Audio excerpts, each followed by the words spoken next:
check with you kasi I know you have many affiliations, no? So your most active role right now is ikaw ang convener ng working group of young socialists in the Philippines, Yes. tama ba? Yes. And if I'm not mistaken, kasama ka rin dun sa PDSP, right? I was a candidate member of the PSP. Am still a candidate member up until now. I see. Pero ngayon kasi yung focus kasi natin is syempre to galvanize the people, the ordinary people. Kaya nandiyan yung working group. I see. Okay. So how does this work? The working group, anong mga ginagawa niya para, is it basically about parang spreading the word about what socialism is and all that? And paano ba siya? Well, basically kasi, pag sinabi kasing socialism, it stings a bit. Lalo na sa ating bansa, di ba? When we say, oh, these are left-wingers, sasabihin nila, these are against the government, ito yung mga magpapatumba, ito yung mga magre-rebellion. Our objective kasi primarily is to make sure that, well, these individuals would know better about socialism, about how it works, lalo yung European model, di ba? Yeah. Another thing is, syempre, as an independent grouping, hindi kasi kami affiliated with any political party, although, syempre, we follow whatever vision the PDSP has. Ang objective kasi namin primarily is also to spread how change could be possible, even if you're also part of the rational left. Kasi di ba pag sinabi nating radical left, pag sinabi nating not them, di ba parang masyadong toxic, masyadong mapaniil, masyadong very at home, tapos very anti-change. When they should be the ones. They should be the ones pushing for change. Actually, yun nga, so ladies and gentlemen, no, meron pong malaking tawag nito, misconceptions about socialism, partly because as a society, the Philippines has been very much inundated and brainwashed by American media. So sa America, it's considered a bad word, no, yung socialism. And I think that's partly because sa US, no, parang ano sila, they've been so brainwashed to feel that socialism is the same as communism or yung ganun, no? So obviously, we all remember the old USSR, the Union of Soviet Socialist Republics, di ba? So yun yung socialist, masama yan, mga ano yan, goose-stepping authoritarians yan, ganyan ang naiisip nila. Pero di nila nakikita na actually it's a wide spectrum, and exactly. Then the Marxist-Leninists, particularly yung radical communists, are actually just a subset of the wider, yung parang masasabi nating wider spectrum of what socialism is all about. And the reason why actually bukas ako sa concept ng socialism kasi isa sa mga idol ko talaga, no, si Lee Kuan Yew. Yes. Actually identified as a socialist. Yes, totoo yan. He identified as a socialist. He was a Fabian socialist. In fact, he was originally he affiliated himself with the Labour Party in Britain before, no? So when he was a student in Cambridge, tapos merong Labour, he campaigned for the Labour Party back then, no? Now he then ended up having a divergence with how the Labour Party was pushing its agenda back then, no? Kasi it had a parang anti-business point of view, yes. Whereas in Singapore, yung time ni Lee Kuan Yew, he felt that in order to achieve the socialism that he and his friends wanted, we have to be pro-business, exactly, para dumami yung mga trabaho, diba? And that is generally speaking the basic European model. It's more moderate, it's more democratic. Hindi siya yung katulad ng mga komunista na gumagamit ng baril tapos ayaw nyo diba? Pero ito democratic socialism ang pinag-uusapan. And then of course within that there's all these different types also, kasi nga yung kay Lee Kuan Yew very very pro-capitalism yung kanya, no? And then there are of course some na medyo may konting pagka-skeptical dati, which now it appears that you were mentioning to me in offline, no? Yes. Socialist International yata ang tawag. Yes. They've decided that capitalism is actually a vehicle. Well, that's one thing that's happened kasi the early 2000s. Ito yung mga kapanahon ni Bill Clinton, Tony Blair. Now, when then SI Secretary General Antonio Guterres acknowledged that capitalism is a vehicle to achieve socialism. Yun yung kailangan kasi nating i-enunciate, lalo na kapag tayo ay pinag-uusapan natin yung tungkol sa mga ideologies. Kasi kung susumahin mo, ang objective na naman ng socialism, ng socialismo in general, is mapaunlad lang yung buhay ng bawat Pilipino. Yes. Mabigyan na ng dignidad ang lahat ng tao, mabigyan ng oportunidad, at pantay-pantay dapat ang oportunidad na yon. And in the course of things, capitalism can bring forth that vehicle. Bakit? Yes. It gives businesses, it gives jobs, it gives equal access for growth. When applied correctly, nagkakaroon talaga siya ng bihikulo para at least yung bawat mamamayang Pilipino mabigyan ng oportunidad magkatrabaho. Alam mo yung tipong nakakalungkot nga, Orion, yung tipong they have to go to Manila. Yun nga In order to get that, alam mo yung minimum wage na magkano? 500, 600? I can't keep track anymore. Exactly. And yun yung mahirap doon na parang, ay Diyos ko, kung may perspektibang sosyalista ang mga politiko natin, papaunlad yung bansa. And that is only through thinking of the people's interest first. Can we achieve a better life for all? Yun yung nakakalungkot doon. Halos walang ganung mindset yung mga politiko natin nowadays. Actually, ang nakakatawa, things like, in all these capitalist societies, particularly the developed West, even America as well, just by being capitalist, they ended up actually introducing a lot of what are essentially socialist ways of doing things. So, yung mga, anong tawag nito, yung public housing or things like, yun nga, yung assistance dun sa mga taong nawalan ng trabaho, yung mga ganong tipo, or yung mga free training, public school system na free yung education. Those are actually coming from from an originally socialist background, yes, perspective, diba? So a lot of these countries that were that are still very, very capitalistic, in the end, when they produced a lot of surplus, yumaman ang kanilang society, marami sa mga tao doon, yumaman mismo, they also naturally started feeling, kailangan din natin tulungan yung ibang tao. Partly, it's also practical din naman. I mean, pag sobra naman din yung may maraming taong nahihirapan, posible rin magkaroon ng chaos, social chaos, 'di ba, yung mga ganoon, so or magkakaroon ng krimen.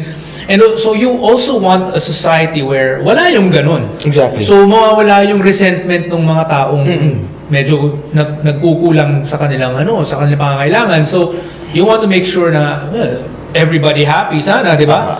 So pag yumaman ang society, eventually I think that's the end goal. So nakita rin yata ng maraming mga modern democratic socialists, I think, na teka lang, hindi naman talaga masama pala itong pagiging pro-business, pagiging capitalistic.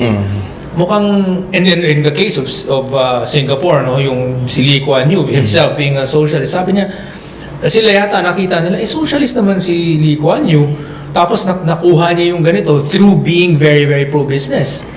Maybe the rest can do this. Kaya nga, nakita ko nga, even dating Prime Minister ng Spain o Presidente del Gobierno of Spain, si Zapatero, mismong sinasabihin niya si Hugo Chavez dati, baka kailangan yung maging more open to foreign investors. Ginagano niya siya. Para naman dumami yung mga trabaho para malesen nyo yung unemployment at saka yung krimen. Ganun. Siya mismo, socialist siya. And in fact, his family came from a long line of socialists, actually. In fact, some of his family members or mga ninuno niya naging komunista nga no? But then obviously he is with the PSOE, no? Partido Socialista Obrero Espanyol. Sila, parang they're considered moderate, basically left of center, normal left of center. And he's been very vocal about pushing for these kinds of being pro-business to other Latin American countries, when they have their parang Hispanic parang caucus, yung mga countries na to. So it's actually sometimes it's the socialists themselves who are pushing for pro-business policies. Even Deng Xiaoping, although he identified as a communist, yes, but he was very, very pro-business. And then we have Vietnam as well right now, no? In fact, in Vietnam's constitution, I learned this from Dr. Raul Fabella. Sabi niya, they put it in their most recent constitution that they identify as a free enterprise economy. Yun yung definition nila sa kanilang economic system. So, wow, a party led by, a country led by a communist party is actually pushing for a free enterprise system, no? Grabe talaga. yun yung hindi na napapansin. Kasi kung manotice natin, pag sinabi kasi nating socialist, pag sinabi nating sosyalista, dapat yung perspective natin is, we also support the businessmen. Yes. The ethical businessmen. Yung mga tipong negosyanteng nagbibigay talaga ng oportunidad sa bawat tao, di ba? There are many groups, there are many parties, there are many businesses who are actually supporting individuals. Yeah. Lalo na dito sa Manila. Sa ngayong sistema pa lang, we have Lola Nenas na sinusuportahan yung mga PWDs. May mga sumusuporta rin ng mga hindi nakagraduate ng kolehiyo. May mga ganun eh. What we need is more of a mindset sana na huwag sa natin isipin, lalo na sa mga nasa kaliwanang hanay, politikal na pag may negosyante, mapaniil na. Na kapag may negosyante, naninira na ng buhay ng iba. Lahat naman ng negosyante gustong yumaman, lahat ay gustong umunlad. But the thing is, ang gusto ng iba kasi is, gusto nila makatulong din. That's why we have this social enterprise eh. Uso na yan ngayon. Maraming instances na kung saan, gaya nung nabanggit mo kanina, Zapatero, right? When Zapatero advised Chavez about it, it was during that time na kinilala na ni Guterres, ng SI dati, ngayon nasa UN siya, na capitalism is indeed a tool. And when we say kasi that we need a society that cares for all individuals, for all people, the thing that comes into mind should be this: businessmen are people too. Yes. It just happened that they have this business savvy mindset that made them stand out. But it doesn't mean that they're any more than a typical average man on the street.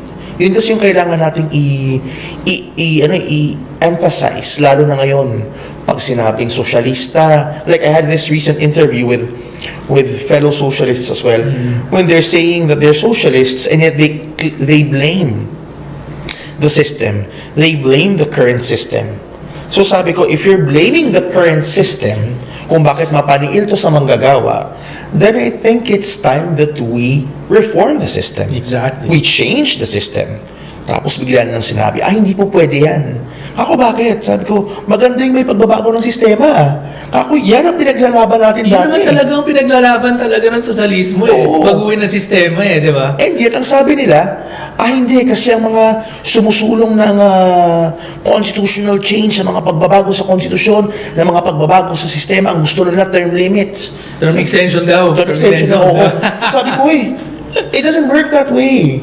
Kapag ang pagbabago ng sistema ay inumpisahan ng bawat mamamayang Pilipino, the politicians couldn't do anything that they want. Exactly. Kasi it's the Filipino people dictating them. Nasa preamble nga ng Constitution we, the sovereign Filipino people.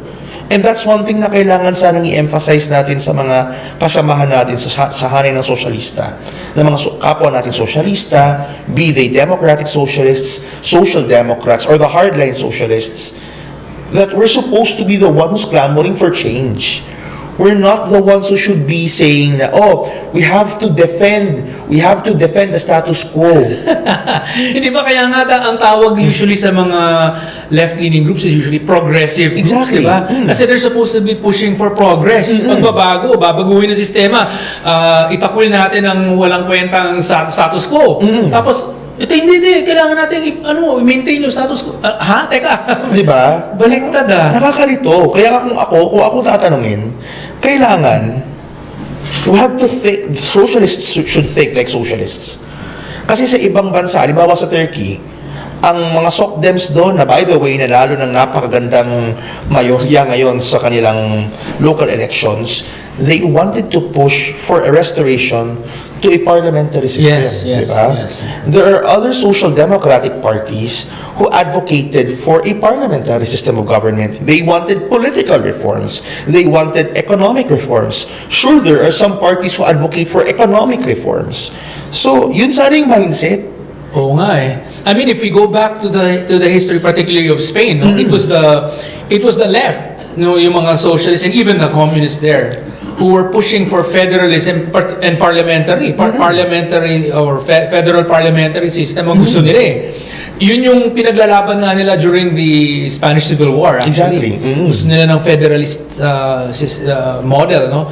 And then of course yung kay na Franco, gusto nila yung lahat tayo, isa lang ang salita natin, Kastila lang. Yes. Pasensya na kayo mga Basco, pasensya na kayo mga Gallego, and he was actually Gallego himself, si Franco. Pero dapat Espanyol lang, Kastila lamang. Wala na yung mga dialekto na yan, wala yung mga local languages. Sorry, dapat isa lang. Dapat isa lang tao tayo, parang ganun yung sinasabi, no? Na maging uniform tayo lahat. Tama, oo. Whereas the left in Spain at that time was the one talking about unity and diversity. Exactly. Federalism. So, hindi ko maintindihan bakit dito sa Pilipinas, marami dito sa particularly yung mga NATDEM, na dapat sila rin nagpupush ng mga changes. Sila yung, hindi, wala yan, chacha yan, masama yan, term extension yan. Teka lang, binasa nyo ba? Tama, di ba? Diba? Tapos pag pinag-usapan yung federalism, kontrang-kontra sila. Pinag-usapan yung parliamentary system, kontrang-kontra sila. Teka. Hindi ba tinuturo yung parang council-based governance? Yung hindi yung isang tao lang yung it's a council decision. Yung decision making is tawag nito yung conciliar or tawag nito yung maraming taong kasama, hindi lang yung isang tao lang ang nagde-decide. Diba? Exactly. It's supposed to be a consensus-based way of decision making. So, di ba, yan ang tinuturo sa inyo? Bakit ayaw nyo ng gano'n? Yun nga yung parliamentary system eh. Yun yung yun yung nagigets. Yun yung nakakalito pa rin. Kasi if you could notice, sa mga kilusang komunista, especially sa CPP, di ba? Sa NPA, they always reject federalism. Pero imagine how their fronts are divided. Di ba? Na para bang wala silang central na pamumuno. Oo nga. Pero may mga South Central Mindanao Committee sila, may Far South Regional Committee, and these are federalist in nature. May kanya-kanya silang pamantayan, may kanya-kanya silang kilos, may kanya-kanya silang liderato. So, see the irony? Diba? Hindi ko talaga gets bakit ganun. Another example of some huge amount of confusion. Si Senadora Risa Ontiveros, kasi ang kanyang pinanggalingang partido ay Akbayan, no? Which is Democratic Socialist yata, or it's either, I mean, they sometimes say that they are Social Democrats or Democratic Socialists. Yeah. Whatever it is, part of their manifesto, part of their platform is federal parliamentary system. So, bakit siya kontra sa constitutional reform? Hindi ko maintindihan eh. Tapos gusto niyo, hindi, dapat walang political changes. Teka lang, bakit? Akala ko ba, sabi ng website nyo, diba? Sabi ng website nyo, gusto nyo federalism, parliamentary. Bakit ka kumukontra? Ba't hindi mo sinusulong yan? Yun ang gusto ko tanong sa kanya eh. And ironically, kasi nung interview niya with Boy Abunda, interesado daw siya, this to quote her terms exactly interested daw siya sa parliamentary form of government. She even wanted to be prime minister. Yun nga, sabi, tinanong yata siya nun ni Boy Abunda yata, what if you became president of the Philippines, what would you do? And then, oh no, I'm not interested in becoming president of the Philippines. I'm more interested in being prime minister. Parang ganon, if we have a parliamentary system. Nasabi niya yun eh. I remember that. Now, why is she going against the reforms? And I'm pretty sure this is what the PDSP is also like wondering. Akala ko ba, di ba sinabi ninyo? And I thought you are a fellow socialist also, and that usually around the world, it is democratic socialist or social democrat movements which are pushing for more parliamentary government rather than yung monarchical style, which is yung one person ruling lang, di ba? Parang hindi ko mag-gets talaga bakit ganun. Pero what could she have done was, kasi sa mga interviews siya sabi na, not right now. So when? Yun nga eh, di ba? So, ano, she could have point blank stated na, if she isn't really into the current trend of what the reformists are doing, she could have said na, okay, I disagree with this, Pero pabor ako sa pagbabago ng sistemang politikal. Pabor ako sa pagbabago ng sistemang electoral. Hindi yung parang vague lang siya. She's just following orders from anyone who actually supports the current status quo. Dapat marunong siyang manindigan eh. Kasi sayang. Kumbaga kung sa hanay ng mga sosyalista ngayon, siya yung nasa tuktok eh. Oo, nasa senadora siya. Senadora siya, di ba? Oo. Kahit nasabihin niya man lang yung posisyon ng lahat ng mga sosyalista, forget about us. At least yung mga kiniklaim niyang sosyalista niya, na maniwala sana sila sa reforma.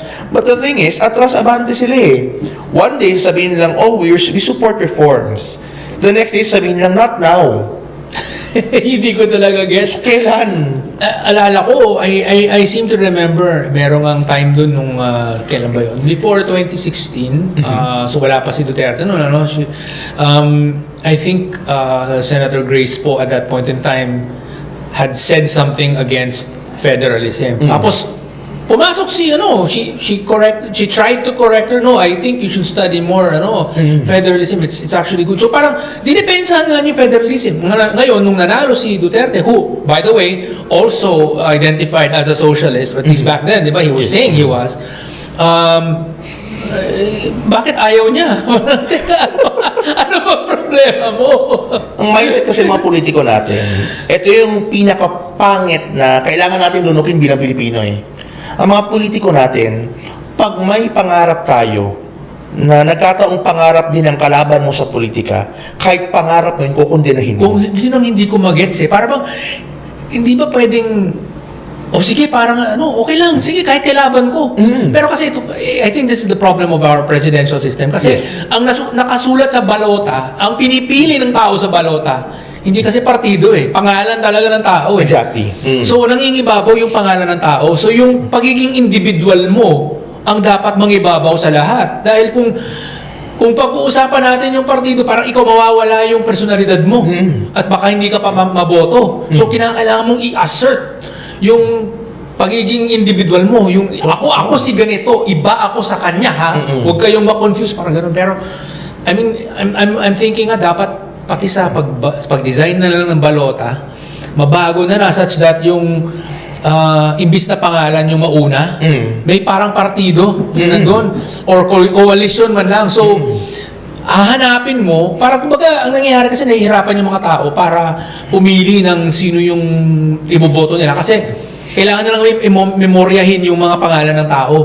Kung nagkaroon na lang tayo ng parang itong ABC block, yung isa naman XYZ block or something like that. No? So yung block name nila yung nandun sa pinakauna, no? Baka mangyari pa na people can vote for candidates based on yung pagiging members nila nung block na yun. Yung grupo na yun. Yung grupo na yun. No? Sige, may pangalan pa rin ng tao doon sa next part. No, pero at least yung nangunguna doon, yung pangalan ng block nila or yung coalition nila. So, 'di ba? Baka naman kailangan ng ganun. Pero dahil hindi ganun ang sistema natin, nagiging sobrang personalidad ang sobrang focus tayo sa personalidad at sa pangalan ng tao. Yun yung nangyari kasi last 2022, this is an open secret. I supported Norberto Gonzales. I did too. Up until now, I still support the guy. I'm proud that he's, mamaya, kukwento ko yung perspective ko about him. Pero, what happened was, may kinausap ako ng mga youth leaders. Sabi ko, I encourage you, you're socialists, you believe in a fair government, you believe that the government needs a little fixing. You should support Norberto Gonzales. Because Gonzales supports, up until now, a change in the government system, a change in the political system, a change in how businesses should run, a change in how people should look up to the government. Tapos ang sabi nila sa akin is, I cannot support your candidate. Kako, bakit? Sabi niya, if I will support your candidate, mananalo yung ayaw naming kandidato. So we'll have to support this person instead. Ang nangyari, with what? With more than half of the total number of votes canvas, nanalo yung kalaban nila, yung ayaw nila. So instead na naging ideological yung politika natin, nagkaroon ng parang labanan na, ito, anak to ng dating presidente. versus, ito, leader to ng oposisyon.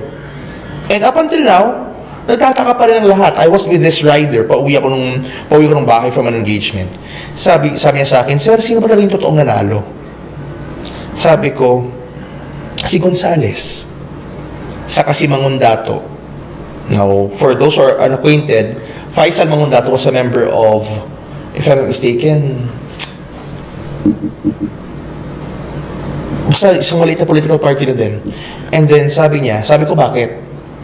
Bakit si Mangundato si Gonzales? Sabi ko, during the elections, Norberto Gonzales spoke of system change. Faisal Mangundato spoke of federalism. Sabi ko, their objective was not really to win. Was not to win, yeah. Their objective was to put the agenda on the table. And now, ano nang usapan? Puro constitutional change, I hate to say cha-cha because cha-cha's a dance. Yeah. I hate that word too. And I think that I would say it was mass media, unfortunately, mainstream mass media, that seems to have created that term to deride it, to make it trivial, to make people hate it. Cha-cha lang yan. Parang ganun ang ginagawa. So, dapat constitutional reform ang tawag. Exactly. Diba? Dapat may formal na term dyan. Kasi if you say cha-cha, well, cha-cha is atras abante. Atras abante, oo. Kaya nga tayo sa Pilipinas, atras abante na rin eh. Actually nga, when you watch itong mga international news channels, ayun, CNN, BBC, Al Jazeera, whatever, you'll never hear them say the word charter change or cha-cha. Never, especially cha-cha, you'll never hear them say that.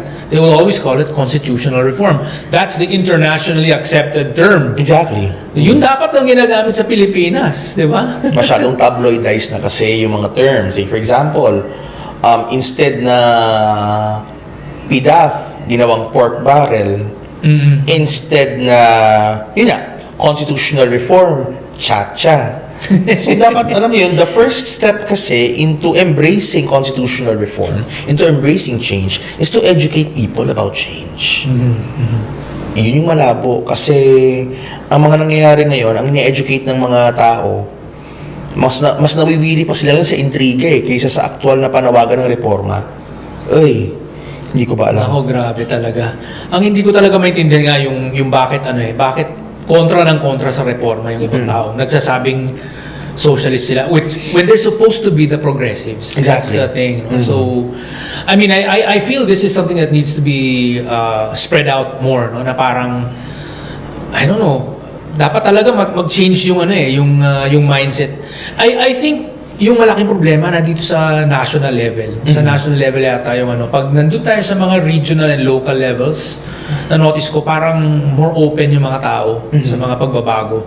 Pero sa national level, parang napayola yata yung ibang mga sa national mainstream media, yung para bang someone's probably paying them to avoid talking about constitutional reform in positive terms.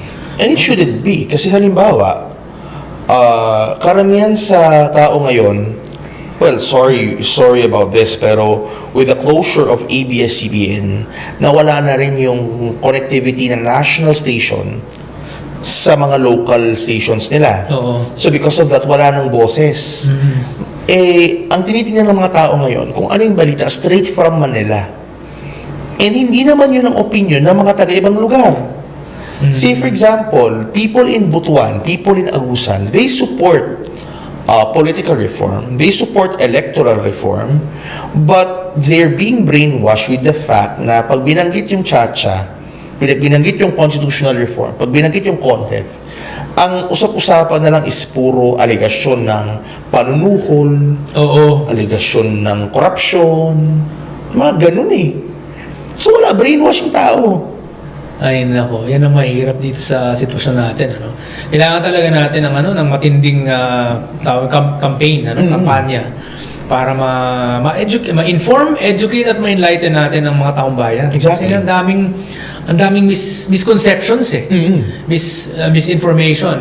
I wanted to also mention, I remember nga rin si Secretary Norberto Gonzales. Now, one of the really good points that he was bringing up during the campaign was his support also for bringing in international universities and the educational institutions into the Philippines, which is essentially one of the main things that's being pushed by this current push for constitutional reform right now, yung maging bukas tayo sa pagpasok nitong mga international universities, no? And I think that's really great, no? So again, yun yung ang ganda ng plataforma talaga ni former Secretary Norberto Gonzales, no? So I mean, I know, yeah, he may not have won, but actually he really helped a lot to spread the word, no?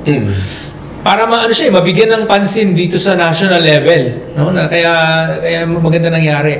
There were cases talaga na may mga area diyan na puro Lenny. Tapos may isang tao diyan na Norberto Gonzales, and that person is usually a corrector. Wow. Correct. Yeah. I know some people sa may New Manila area na kakaunti lang silang mga correctors. Kasi puro yung mga nandun sa particular persuasion yung iba. So pagdating sa botohan, siya yung nagsabi, ako yan Kasi dito sa barangay na to, sa presintong ito, siya lang talaga ang bumoto ng Pero kasi corrector siya. Yun yung nangyari sa amin. We're actually in the canvassing. Botohan, di ba?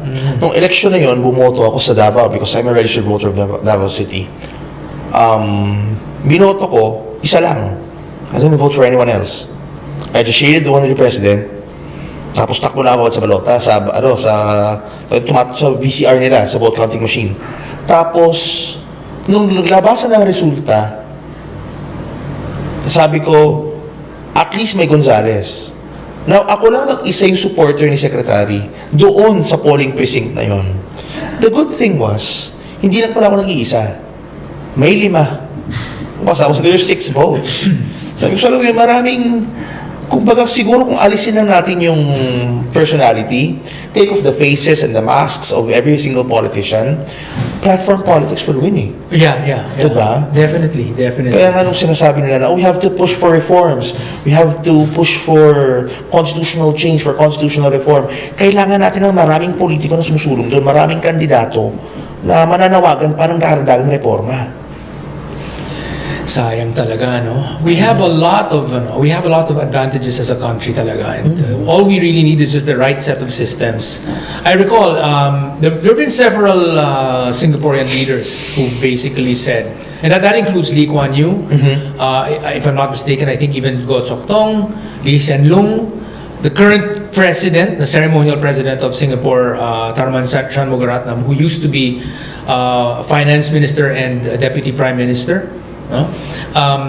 They all said that the Filipinos are among the most talented in this region, and that actually, if we had the right systems in place, then we'd be essentially unbeatable.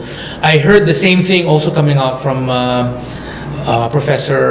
former ambassador of Singapore to the UN, Kishore Mahbubani, who was also the dean of the Lee Kuan Yew School of Public Policy. So he said a very similar thing as well, that we are some of the most talented people. So actually, we're recognized there. We're recognized in the region, especially in Singapore. No? In Singapore, whenever they have yung Singapore Lyric Opera, whenever they have an operatic production, they would usually bring a lot of chorus members and even some of the artists, some of the main stars for opera coming from the Philippines. So dun yung kaibigan mo si Rachel Herodias, no, na soprano. She had a lot of productions there, no? She either main siya or she started off in some supporting roles, and then later on nagkaroon na siya ng mga main roles doon, no? And she always got very glaring reviews, talagang rave reviews from the arts press. And talagang acknowledged ang mga Pilipino na magagaling sa mga maraming bagay, no? Especially yung pupunta ka sa mga IT departments ng lalo na sa mga bangko, yung mga mainstream mainframe puro Pilipino eh. All right, so ladies and gentlemen, let's have a little bit of a break. Ayan, kapihan time. So see you in just a little bit. Thank you.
Okay, magandang hapon po sa inyong lahat. Babalik po tayo galing sa ating commercial break. Ako po si Orion Perez Dumdum at andito po tayo sa Orion's Belt, Kape at Cuento. Okay, kasama po natin ang ating kaibigan na si Rameses Javier Casten. Again, siya po ay convener ng working group of young socialists in the Philippines. Alright, where were we just now? No? Rameses, what were we talking about? We were talking about sa IT department nga. Ayun, yung IT department. No? Yung pinag-usapan namin, yung sinabi ko kanina lang, yung sa Singapore. Yes. Sa mga bangko, pag may IT department, marami Pilipino usually. Tapos marami dun sa mga construction companies, yung mga arkitekto, marami dun, mga Pilipino, yung mga nagda-draft yung gumagamit ng CAD, ganyan, or BIM. Actually, now it's called Building Information Modeling. Okay. Yung lumalabas. No? So, hindi na siya CAD. It's like a better version of CAD now. So, BIM. Pilipino mostly ang ano talaga. Sa mga advertising agencies, yung mga creative team, puro mga Pilipinong nasa loob. So, if you think about it talaga, no? Alam nila na marami tayong talent. And then, if you just think about it, what if we had the right systems in place, the right economic system in place such that yung mga ganitong opportunities na to, high-paying opportunities na to, nasa Pilipinas. Exactly. Diba? Kung sana, ito yung feeling ko yun, pero naging problema, hindi naisip nung mga drafters ng 1987 Constitution na pwede pala natin gawing hub ang Pilipinas for Southeast Asia. Yes. Na parang dito sa Southeast, or even the whole of Asia, na parang yung mga tawag nito, yung mga gustong kumuha ng ganitong mga services from other parts of the region, pwedeng kunin from the Philippines. So yung mga offices nito, mga advertising agencies sana, dapat yung kanilang headquarters for the region nasa Pilipinas. Kasi nandito naman yung mga creative team at yung mga magagaling nating tao. Pero hindi nila naisip yun. Ang ginawa nila pa, ay nako, linagyan ng 70-30 restriction. 70-30 sa Constitution. Sa Constitution ng Akala ko ba dati yung pinaglalaban nila 60-40 raw? So may 60-40 sila. So may 60-40 for general for the general businesses. There is this clause that says that Congress has the right to, or Congress is essentially obligated to add new sectors na hihigpitan, na parang kayo mapapasa ilalim kayo sa 60-40 ha, ganyan. So meron ganyan. Tapos meron din yung para sa utilities. Utilities. Tapos nilagyan din ng para sa schools. No? So sa schools 60-40 din yun, yung mga schools. So dapat no majority owned, no institution of learning is allowed to be owned more than 40% by foreigners. Kung may foreign element, di hanggang 40% lang kayo. Parang ganun ang nangyayari. No? So, linagyan tayo ng ganyan. And then, we were also made to have those 70-30 for advertising. For advertising, it's so weird eh. Iniisip pa ninyo 70-30. Hindi ba lang ninyo naisip na pwedeng yung Pilipinas, yung maging launchpad. Kumbaga yung mga American companies, McCann Erickson, etc. Mag-set up sila bongga-bonggang malaking production house dito sa Pilipinas kasi nandito yung mga magagaling na graphic artists, etc., writers, etc. Dito gagawin, tapos sell to the rest of the region. Exactly. Hindi nila naisip yun eh. No, we have to protect. Dahil sa pagproprotect, ano nangyari? Di pipitsugin na lang yung operations. Ang nangyari, yung mga magagandang, yung mga matataas na posisyon, pag nangyari yung ibang mga advertising executives, umakyat, tumaas dun sa rango, sa Singapore sila pupunta. Kasi nandun yung headquarters. Pero, ayan, puro sila mga Pilipino, yung mga magagaling. Dapat nasa Pilipinas na lang. Oo, totoo. Diba? Dapat na parang alam yung tipong, pwede naman sana na dito na sila eh. Like say for example, diba? May narinig nga ako na sinabing brain drain na raw ang Pilipinas. Brain drained in a sense na lahat, hindi man lahat, pero karamihan sa mga magagaling na mga professionals, mga inhenyero, mga IT developers, mga, let's go down the road, nurses, waitresses, parts of the hospitality crew, nasa ibang bansa. Imagine pag nasa Pilipinas silang lahat. Pag nasa Pilipinas silang lahat, una, malalagasan ng Pilipino yung ibang bansa. Pangalawa, may emotional, may emotional attachment eh. Unlike others who would argue with the financial possibilities, ako kasi I go for the emotional ones. Maraming umiiyak na OFWs. Kasi napipilitan silang magtrabaho sa ibang bansa dahil doon mas malaki ang kita, doon mas greener ang pasture, and yet umiiyak sila knowing for a fact na inaalagaan lang anak ng iba dahil mas malaki yung sahod kasi hindi nila makuha yung dito sa Pilipinas.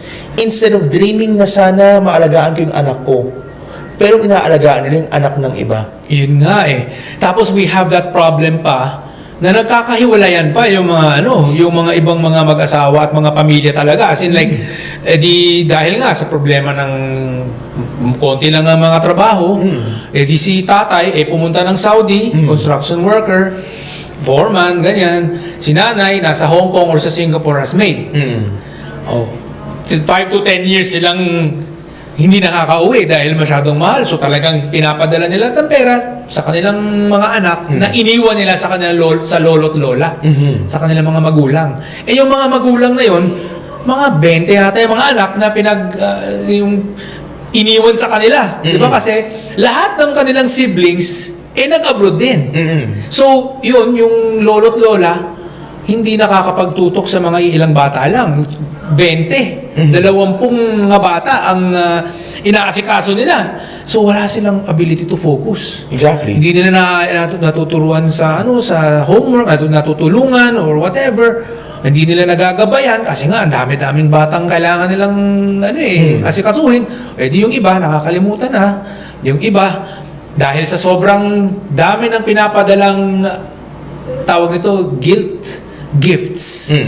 Nagigilty yung parents wala ako sa birthday mo. So, padala ng gift kahit walang okasyon, di ba? Na kahit bagsak siya sa school, nabibigyan pa rin ng gift dahil problema ko kasi dahil wala ako diyan ganyan, no?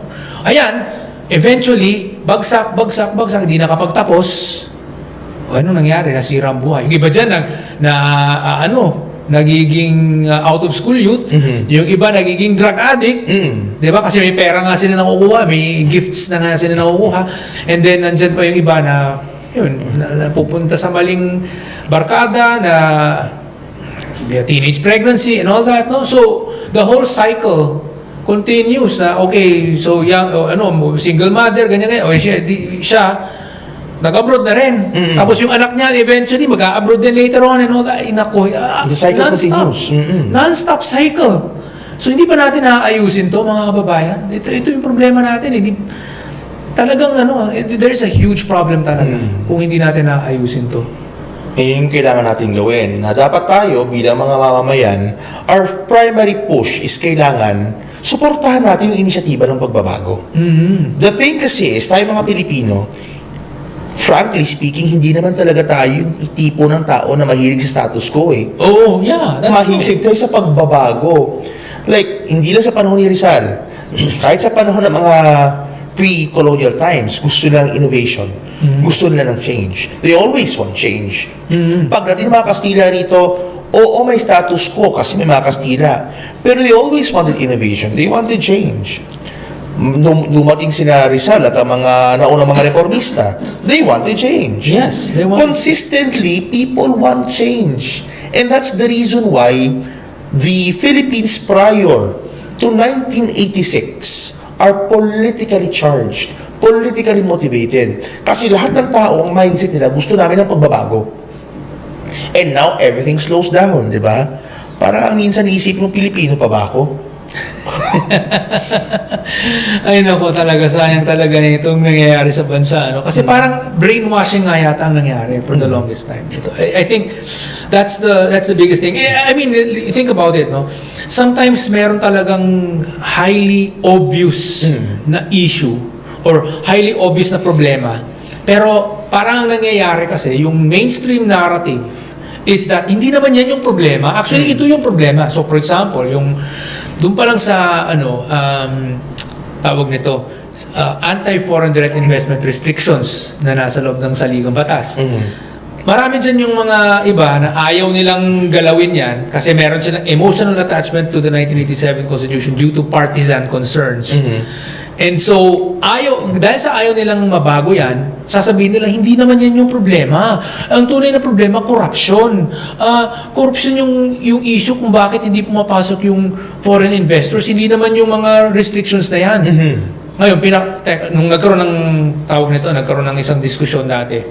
A week ago or 2 weeks ago, I was part of a discussion group and then I presented in that group. It was more private, sa Strat-based ADR Institute. Ang sinabi ko, teka lang, mali yung issue na yan, that's everybody, that's what everybody in the Philippines thinks, but actually it's not true. I'll show you that actually several times in the period of 2001 all the way to 2014, mga ganyan, there were many instances where sa ranking ng corruption levels according to the Transparency and International Corruption Perceptions Index, there were several times where the Philippines was considered the least corrupt among the Philippines, Vietnam, and Indonesia.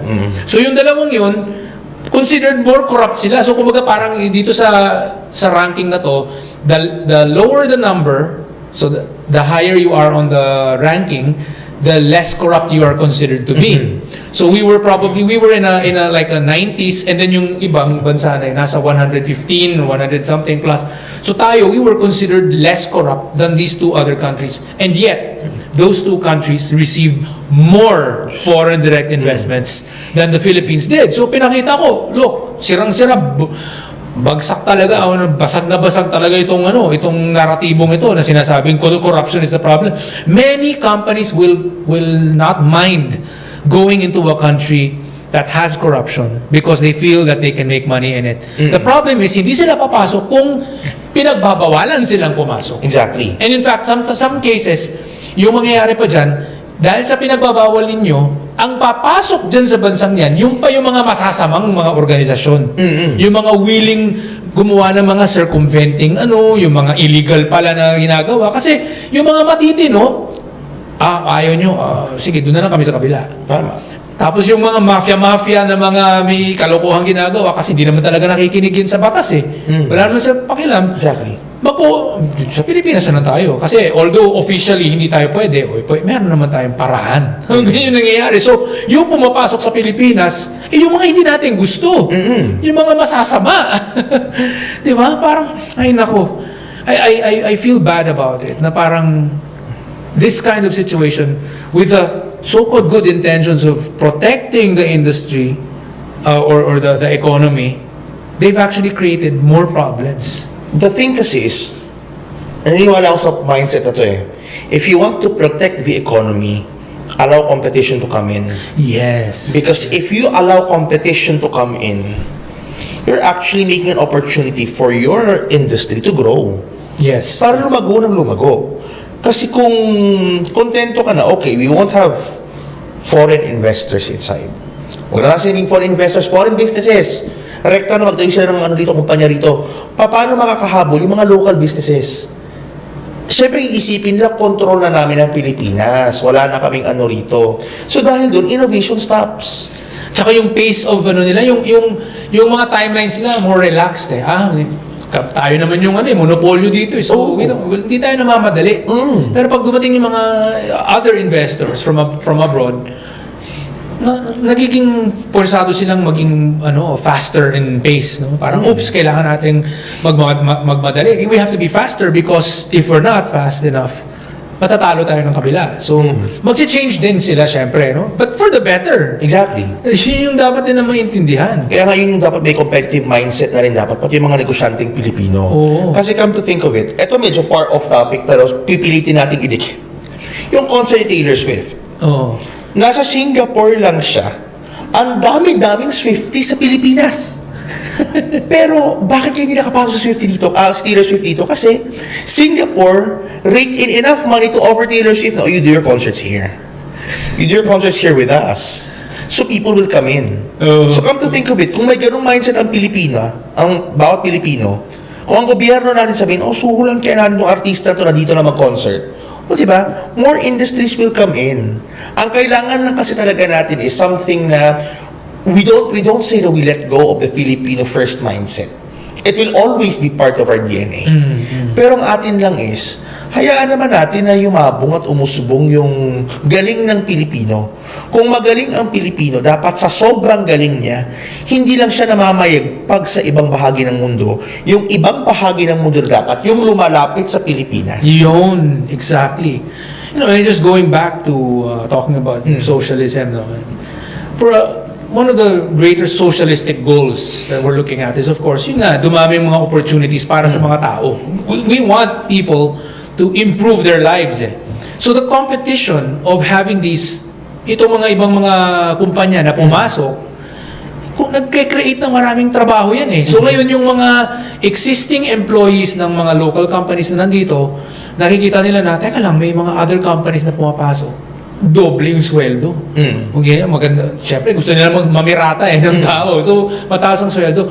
So, ngayon sila, they feel na, well, pwede akong lumipat doon. Kasi ngayon, doble na yung sweldo ko, triple or whatever. No? So, yung ganyang klaseng effect, mabuti yun para sa mga ordinaryong manggagawa.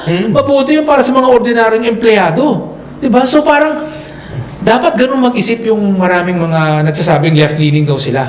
Na parang kung talagang gusto ninyong tumulong sa ordinaryong manggagawa, sa ordinaryong mamamayan, sa ordinaryong Pilipino, papasukin natin ang mga businesses.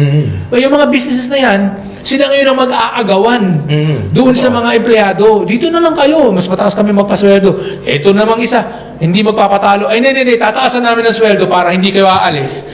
O di mga ganun. So, hindi sino nakinabang? Yung mga ordinaryong manggagawa. Exactly. Diba? Sa yung mga best practices, di ba? May mga best practices sa ibang mga grupo. See, for example, sa US, yung mga manggagawa ng Starbucks, yung mga barista, nag-uunion. They are given the option to unionize. They wanted to unionize. They have that.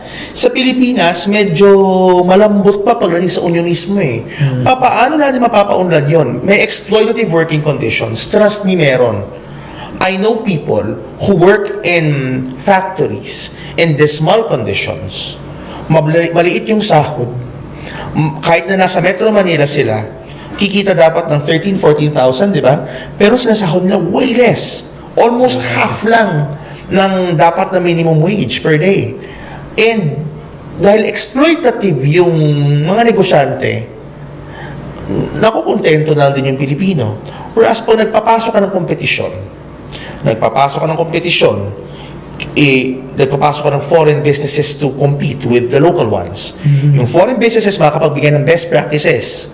Yung mga manggagawa lilipat doon. Yung mga lokal, mapipilitan niyang sumunod sa internationally accepted standards. Ayun. Tapos yung mga maliliit na negosyante, lalago. Kaya kailangan ng bukas na ekonomiya Kasi hindi naman natin we don't say an open economy is an economy ridden by foreign investors.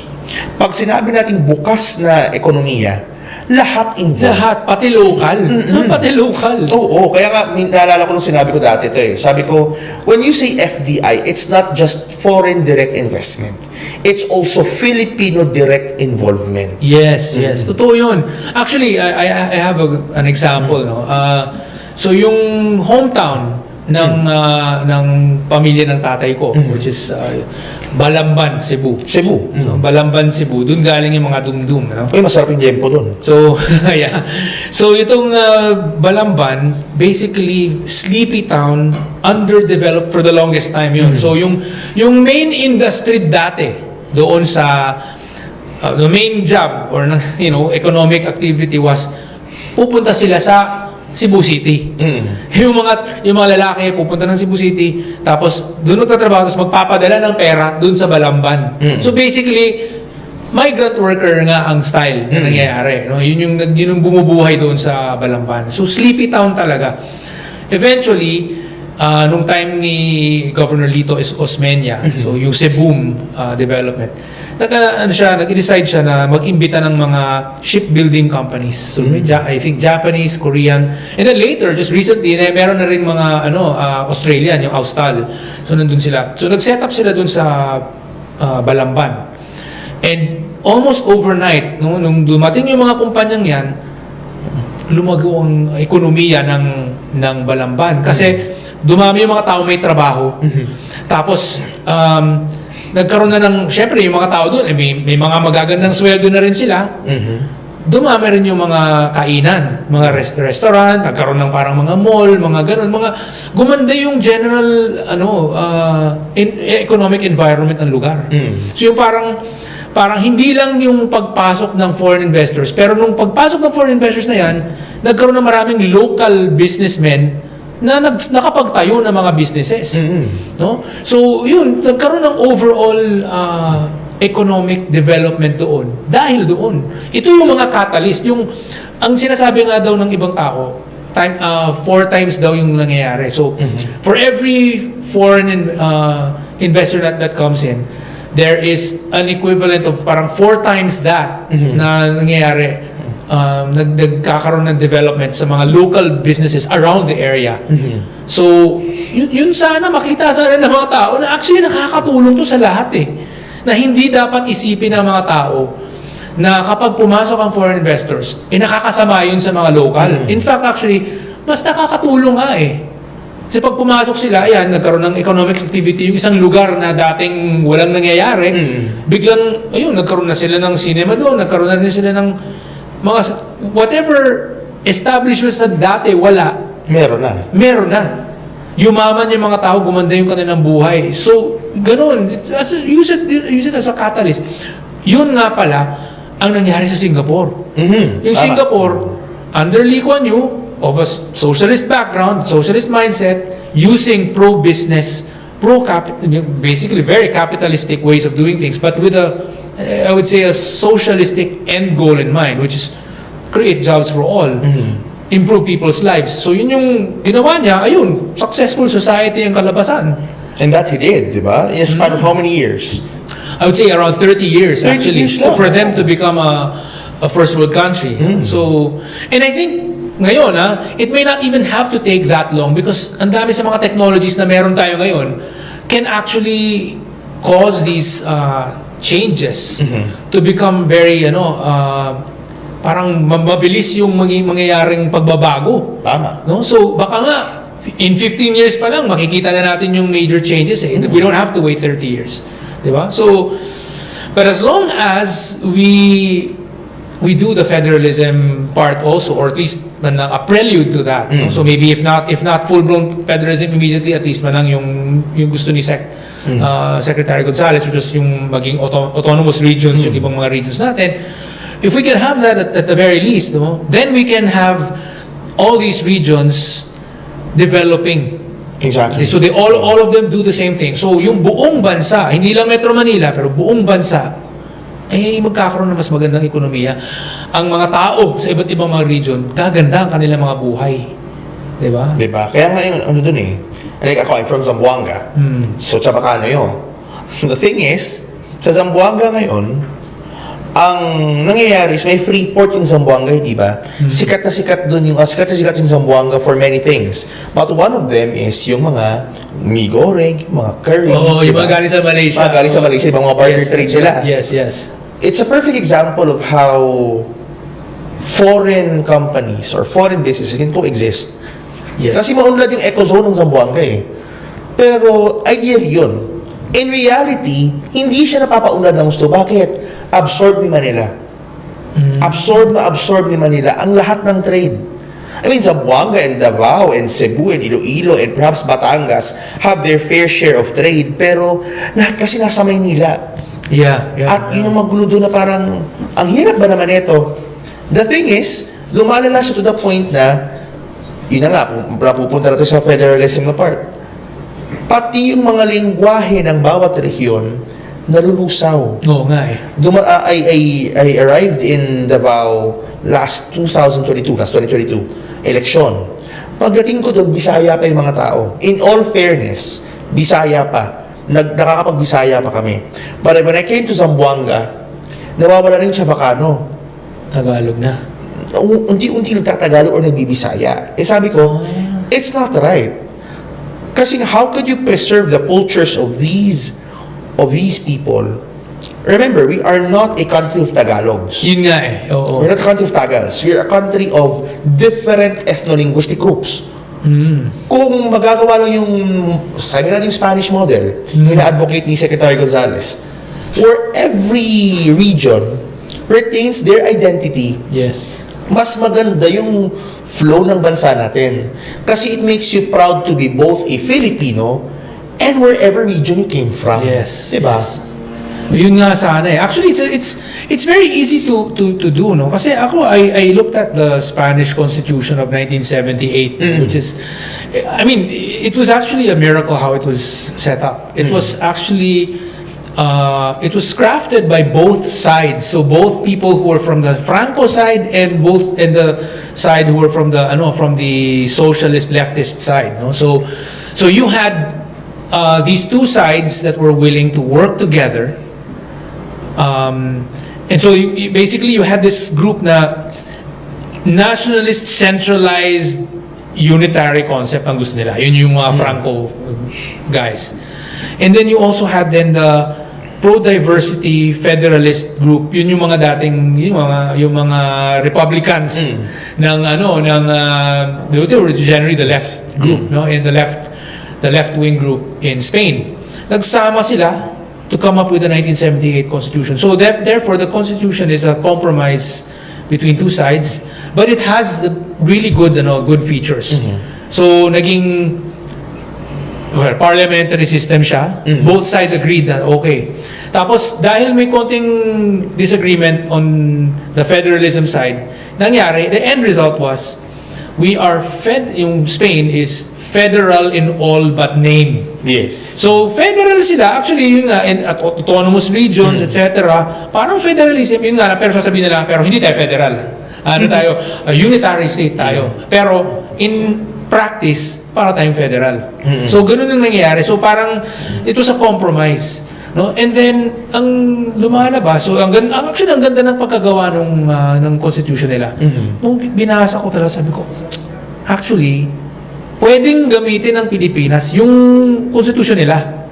It's compatible with our psyche. It's compatible with the way we've been organized. Kasi ang Pilipinas, gaya lang ng Spain, it's the country, the national level, then we have the regions, and then we have the provinces. And then under the provinces, you have the cities and the municipalities. So, parehong-pareho sa atin. So, sabi ko, pwede natin gayahin we can use the same document that they have. Tanggalin lang natin yung king, gawing ceremonial president na lang, ganyan, change lang yung mga parts na yan, pero everything else is actually the same. Yeah. Pwede, di ba? Sa totoo lang. So, we should not be afraid to copy. Ang nakakatawa, nakikita ko dito, bawal kumopya pag estudyante ka. No. Pag may kumpanya ka, baka ma-copyright violation ka kung yung kumpanya mo kumopya ng produkto ng iba. Di Yes, ba? O baka masuko kayo for copyright violation. Pero kapag ang bansa gumaya sa ibang bansa, okay lang yun. Walang problema. Di ba? In fact, gano'n ang sinabi ng Singapore, si Goh Keng Swee, dating finance minister and at the same time naging defense minister din siya. Isa sa mga parang best friend ni Lee Kuan Yew. And this guy was a really top-notch technocrat. So, sabi niya, any problem that Singapore encounters has likely been encountered by other countries in the past, or probably currently being encountered and are being solved. So we don't need to reinvent the wheel. We just look around. Sino yung meron ng nagawang ganito na pareho sa problema natin na solve nila? Let's take lessons from that. Let's, in fact, copy it. Ganun. So, let's just do that. Kasi, ang tagal kung gagawa pa at mag-iisip pa tayo ng paano gagawin to from scratch, di ba? Sabi niya, no, just copy. So, sabi ni Kishore Mabubani, Singapore succeeded by being the world's greatest copycat. Tingnan lang natin yung mga best practices ng iba. Yun nga, like I said, wala namang copyright violation kapag bansa gumaya sa ibang bansa. Pag tayo, ginaya natin yung sistema na nasa Spain, matutuwa pa nga sila . tutulungan tayo. Gusto nyo gayahin yung sistema? Magpapadala kami ng mga representante dyan na mga hermanos, somos hermanos. Gaganyan yung mga Kastila. Tutulungan namin kayo. You won't even need to pay anything. Gaganyan sila. Diba? Tutulungan namin kayo. Gusto nyo magkano kayo na parang halos parang federalism kayo na region din na ganyan. Parang sa atin, di ba? Sige, tutulong kami. Walang problema. And it's their form of reparation. It's a form of reparation diba? also. Kasi parang during the Spanish colonial period, in-assimilate na lahat eh. Ginawa nilang Kastila lahat eh. Diba? So it's their way of giving back. No? Sige. Kasi it needs kumbaga, yun yung parang reparation na nagagawa ng Spain sa Pilipinas. Marami na nagagawa ang Spain. Marami ginagawa ang Spain. Pero perhaps the greatest thing that they could do is to help the Philippines, its little brother in the East, to enhance itself sa pamamagitan ng pagbabago ng sistema ng pamahalaan. In fact, they're very willing to do that. Ang alam ko, nung nagkaroon ng mga discussions about federalism, parliamentary, ganyan, tumutulong talaga yung ang Spain. Maraming pinapadalang mga consultant. No? So, tutulong sila. And then, hopefully nga sana, the Philippines can become the hub of commerce between Asia and Latin America, or actually Pan-America. So, we already have strong links with North America, so Americans, kasi English-speaking tayo. But we used to be a Spanish-speaking country. We should re-establish our links with Latin America. And then we become the trading hub of these countries in Asia. That's what we need to do. Because we were before, when we had the galleon trade. Diba? So that used to be the role of the Philippines. We were the conduit for business between Asia and the Americas. No? We can retain that. We can return to that. But we have to change our system. Kailangan talaga may bagong system talaga. True. Kailangan natin baguhin yung sistema para mangyari yun. Diba? Gugustuhin natin syempre yung mga bansang ito. Meron sila maraming mga kumpanya. Mag-set up sila ng mga headquarters nila sa Pilipinas. Di ba? Pero hindi natin mapapa-imbita sila kung nandiyan pa rin yung mga 60-40 at saka yung mga 70-30 na yan. Di ba? Masyadong protective yung mga tao natin eh, di ba? Yung may nangyari dyan, small-mindedness na nga ang naging resulta ng natin, sistema. So it's quite sad, no, na we're being hobbled by these restrictions. So I mentioned this one time sa House hearing. Sabi ko, may mga bansang makapangyarihan na ang nangyayari doon sa kanila. Pag meron silang kinaiinisang bansa, gumagawa sila ng trade sanctions and investment sanctions. Kayong mga kumpanya, bawal kayong makipagkaibigan, makipagkalakalan dyan, makipagnegosyo sa mga yan, hindi kayo pwedeng mag-invest dyan. Ganyan, ginaganyan nila, di ba? Tapos sasabihin din nila yung mga kaibigan nilang ibang bansa, kayo rin ganyanin nyo rin sila kasi kalaban natin yan. Tayo, Pilipinas, ginawa natin sa sarili natin. Totoo. Yung investment sanctions na yan. Yung kayo, bawal kayong mga lakal sa amin, okay, kung ayaw mga lakal, problema niya yan. Kayo, sinabutahin niyo sarili niyo. Yan ang ginawa natin sa sarili natin. Itong mga 60-40 na to, na nasa loob ng ating saligang batas, pananabo tayo sa sarili yun eh. We were crazy enough to do investment sanctions against ourselves. True. Ano ba naman yan? And what perplexes me most is, nasa panahon natin na dapat globalize na lahat. Yun nga eh. Everyone should trade with each other. Oo. Yun parang nakakalungkot na may Hong Kong Disneyland, may Tokyo Disneyland, may mga theme parks ng iba't ibang mga production companies sa iba't ibang bahagi ng Southeast Asia. Yung Pilipinas, wala. Yung Disneyland natin nandun sa Batangas. Sarado pa. Ito pa, yung sa Hong Kong, ang dami dun sa mga performers doon, Pilipino. O yun, di ba? Pilipino, yung mga nandun sa Hong Kong Disneyland. Parang, come on guys, dapat nasa Pilipinas yung Disneyland. Pero paano sila makakapag-set up? Linagyan natin yung 60-40. Diba? Self-sabotage talaga nangyari. Wala, pinahirapan natin mga sarili natin, di ba? Saka besides, may pananaw yung iba doon. Na yung kasalukuyang saligang batas, which is actually how many years old? 37? 37. 37 years old. Dapat nag-a-adapt na yan sa mga pagbabago. Adaptable to change yan eh. Hindi naman yan gaya ng sinasabi kasi nila yung sa US daw, matagal na.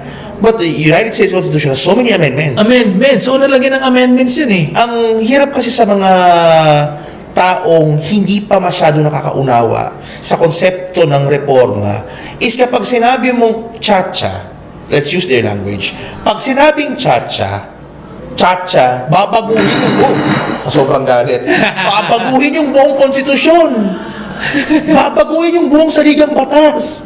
So yung tipong, imbis na ang titingnan nila, may mga kailangan ng amyendahan, kasi okay, sige, let's admit, o sige, let's concede.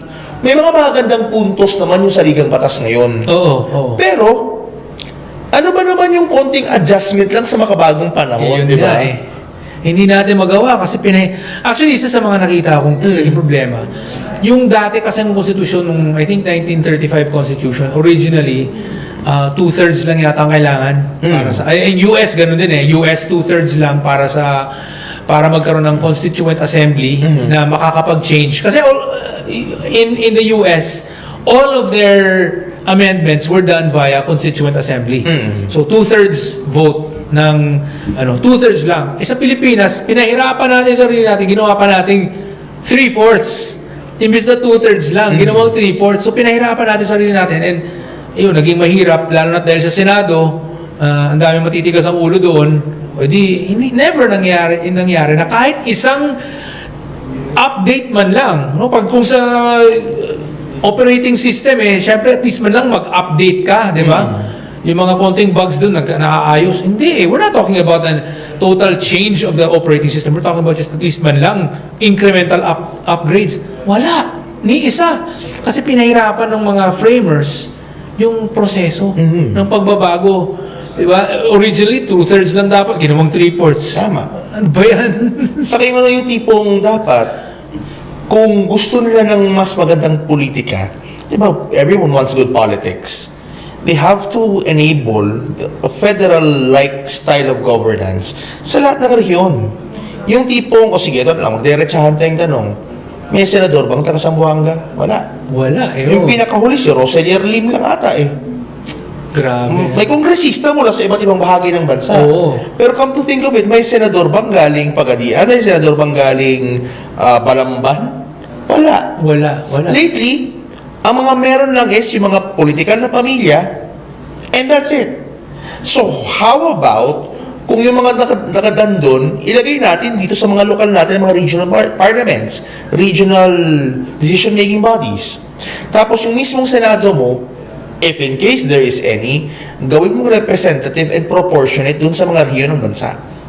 Yun yung kailangan natin eh. Sana nga ganun, no? I think that's what we need. We need to have a better system which is more reflective of the geography, Exactly. the regions and all that. No? At least man lang magkaroon tayo ng mga senador na region-based, di ba? Yung ganun. Bakit kumukontra? Yan ang hindi ko maintindihan eh. Kontra pa rin ang kontra. Naku. And then, yun nga, parliamentary system, it's already proven. So many international academic dissertations proven na mas maganda talaga ang parliamentary. Actually, yung nagkaroon tayo ng parliamentary system under the 1973 Constitution, which unfortunately got amended later on by Marcos Sr. para bumalik sa pagiging more presidential-like. Yung 1973 Constitution na yan na naging parliamentary was actually the result also of campaigns by so many different people before, no, including but not limited to Claro M. Recto. So I think it was 1948, pinagsusulong niya yung maglipat from presidential to parliamentary. Kasi during that time, it was already clear to him, walang kwenta itong sistemang to. No? Pag yung taong to, hindi naman ganun kagaling pala, na halal, hindi mo naman pwedeng tanggalin. Tama. Hihintayin mong matapos yung kanyang term, or hihintayin mong may magawa siyang krimen or whatever impeachable offense, at kung ma-impeach siya at kung matanggal siya ng Senado, dun lang siya matatanggal. Pero it hasn't happened yet. Yes. It hasn't really happened yet. Diba? So, wala. sabi niya, no, let's have a parliamentary system para yung sino yung naging tunay na head, which is the Prime Minister, he's always on his toes. He's always being asked to defend himself. He will have to present the policies and the programs of the government, and he will be questioned by the opposition, and he has to defend it. So para siyang nagsusona every week. Sona every week na hindi lang sona kasi tatanungin ka at gigisahin ka. Tama. So yun yung maganda. Yun yung maganda nga na yun, PDSP and maraming mga SOCDEM sa Pilipinas pinagpupush yan. Sana maintindihan din ito ng mga yung mga hardliners. Na actually ito, come on guys, di ba? You want change, you want more, participatory, tawag nito, yung collaborative style of governance. Ito yun. Tama. The thing with the presidential system kasi din is, masyadong mapaniil yung presidente. I'm not mentioning any president. Pero the thing is, yung nangyari kina Lava, nung PKP. The Lava Brothers. Diba, they got seats under the Democratic Alliance. Nung eleksyon na kung bago pa sila hinabol-habol na Rojas Quirino. The thing is, if we revert or we go to a system where principle is more important than personality, if we engage ourselves in a parliamentary form of government, hindi na tayo magkukunwari lahat eh. Wala nang kunwarian, wala nang tipong na we're for the people, wala nang ganito. Kasi bakit? Pwede mong i-reinstate ang Partido Komunista. Oo. Actually, yun yung gusto ni President Ramos. Yun yung time na yun, yung 90s. Kaya nga niya isinusulong yung parliamentary system. Tapos pinalegalize niya. He said, let's work towards the legalization of the Communist Party. Parang sabi niya, yung yung quid pro quo lang is we legalize you pero wala nang armed struggle. Yes. Which is fair enough. Ganun naman ang ginagawa sa Europe eh. Exactly. Diba? We win or lose. If you win seats, good for you. Oh. If you don't win seats, then be on the ground. Ganun lang dapat yun eh. Hindi yung parang nangyayari kasi ngayon, personality politics pa rin eh. Wala nang ideology. So if people would vote for the party instead, binabanggit mo kanina, di ba, na parang blacklist voting na lang, oo. Instead na magbabanggit ka ng mga pangalan, kasi pwede naman yun eh. Hindi, pwede namang ideya na lang eh. Oo. Kasi ito yung naging observation namin. Alisin mo yung apelido ni Lenny at ni Bongbong. Alisin mo yung mukha nila. Burahin mo yung family history nila. And by golly, they have the same platform. Platform nila pareho. Yeah. Pareho lang. Pinakaiba lang sino nagdadala. Oo nga. Diba? Grabe, no? Sayang talaga ang sistema natin.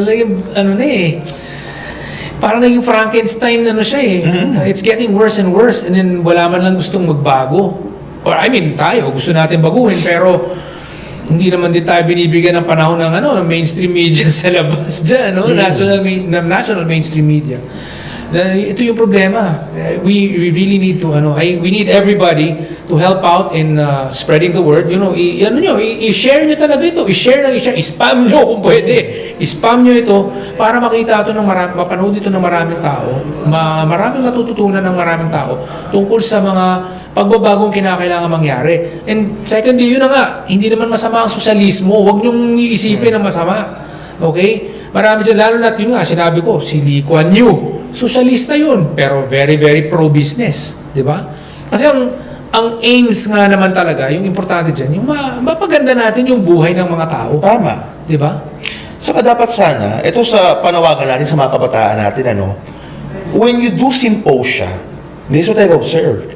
They only clamor for something na, reject constitutional reform. Ibalik natin yung pragmatic approach. Ibalik natin yung dialectic approach. There has to be someone in favor and against constitutional reform doon sa isang mesa. Bakit? We have to make ourselves informed. Dapat inform yung kabataan, inform yung mamamayan. Kasi paano nga naman sila i-inform? Isang panig lang yung napapakinggan. Dapat both sides should be listened to. Kaya, sana lahat. Grabe, I recall there was this incident where I was able to get a slot in One News. Na interview ako dun sa One News. Pero originally it's supposed to be na ako lang i-interview ng dalawang hosts who obviously were anti-constitutional reform. So fair enough, magtanong kayo ng mga all your questions and doubts, ilabas nyo, tapos I'm there to answer it. Tapos ginawa pa ng, I think it was the producer or maybe the host, I don't know.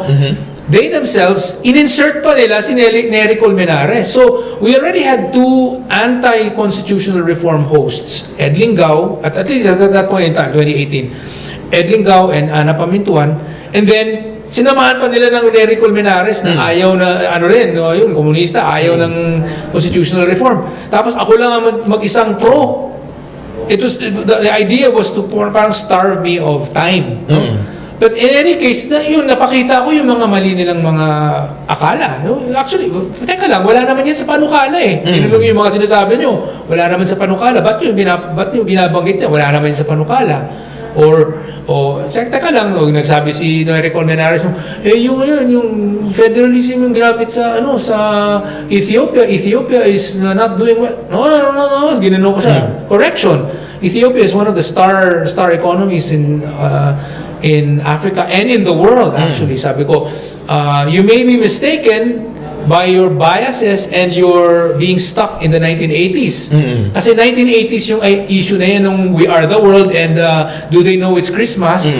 Yung yung starvation, mass starvation nangyari. Sabi ko, resulta yun ng pagiging under nila sa isang Marxist military dictatorship. Exactly.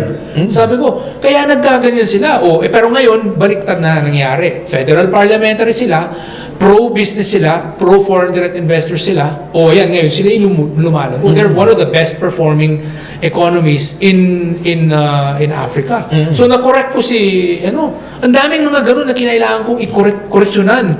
Yung mga tao dun, yung dalawang host, correction na sa kanilang mga wrong facts. Si Nery Colmenares, kinailangan kong gawin. So, lumalabas, isang tao na pro, na medyo natalo na correctionan yung tatlo. Pero you know what I'm saying, na parang they were trying to stack it against me. Instead of like having an interview where I'm pushing for this, na ayaw nila, okay, magtanong kayo. Inad pa nila ng isa pang tao para malusaw yung oras ko. Di ba? Ganun. Yun yung mainstream mass media at the national level, ladies and gentlemen. Yan yung nangyayari. Kaya, buti nilang meron tayong Vantage Point Media na nagbibigay ng ganitong oportunidad sa atin. Di ba? May tayo, we have this platform with which to inform, educate, and enlighten other people about things that normally do not get talked about in mainstream media. Yes. Diba?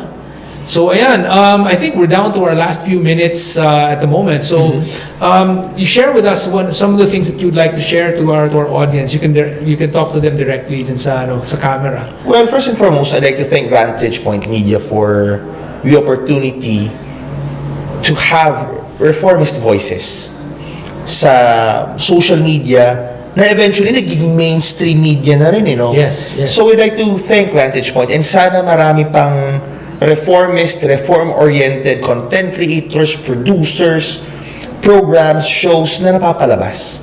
Panawagan na namin sa taong bayan is very simple. Magkaisa tayo sa ngalan ng reforma. Our nation needs it.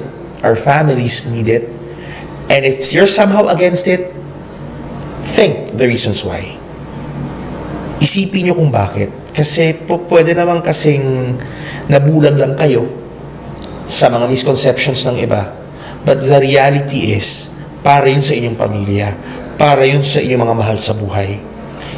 If you want to keep the status quo, think of your child. Deserve ba nila na pumunta sa ibang bansa o magpakahirap sa ibang bansa? I don't think so. So yun, we call on everyone to listen to the voices of reform. We don't actually ask you to join us. We're actually asking you to listen, to have an open mind, to have an open heart, and decide for yourselves. Kasi para sa amin, for Orion and myself, we believe that change is necessary for the nation to be improved, for a better Philippines, for a society that cares for every Filipino. So, ayun. And by the way, congratulations again. Ang ganda ng program. Sobra. Ito na, may copy yan at saka may pandesal pa nga, di ba? Oo. Kasama sa kwentuhan, ayan, may kape. Kaya nga, kape at kwento. Na may pandesal pa. So yun, mga kababayan, mga kaibigan, mga katotoo, pakinggan ninyo yung sinabi alalahanin niyo yung sinabi ng kaibigan ko si Rameses. Basically, ito yun, kinakailangan natin ng mga pagbabago. At saka we have to open our minds. Kasi nga, ang daming ng mga misconceptions, ang daming mga misinterpretations, ang daming mga biases na ipinapakataw sa maraming mga tao. Okay? We have to be open to learning as many different things as possible para makita natin yung buong picture. No? Lalo na't sa Pilipinas, ang dami nating mga magagaling na tao, pero yun nga, hindi lang nabibigyan ng magandang oportunidad. So, yun po, mga kaibigan, we're here to try to inform, educate, and enlighten you. So, also be open-minded and, spread the word. So, i-share at i-spam and viral the link of this particular show para maraming tao ang maliliwanagan tungkol dito sa mga kinakailangan mangyari para gumanda at umunlad ang Pilipinas. Okay? This is Orion Perez Dumdum for Orion's Belt, Kape at Cuento. Maraming salamat sa inyong lahat. God bless. Narito na pinakabagong inaabangang programa sa Digital TV. Good Morning, Kuyaks! Programang hitik sa impormasyon, serbisyo publiko at its best public service at its finest. Good Morning, Kuyaks! Sa pangunguna ni Bayaning Chuper, Superman Alex Sabaton at ang kuyang ng lansangan, Colonel Edison Pong Debria. Masiglang talakayan, malalim na usapan. Good Morning, Kuyaks! Handa ka na ba?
The views, opinions, and insinuations made by the hosts and guests do not reflect those of the show, the management, and Vantage Point Media.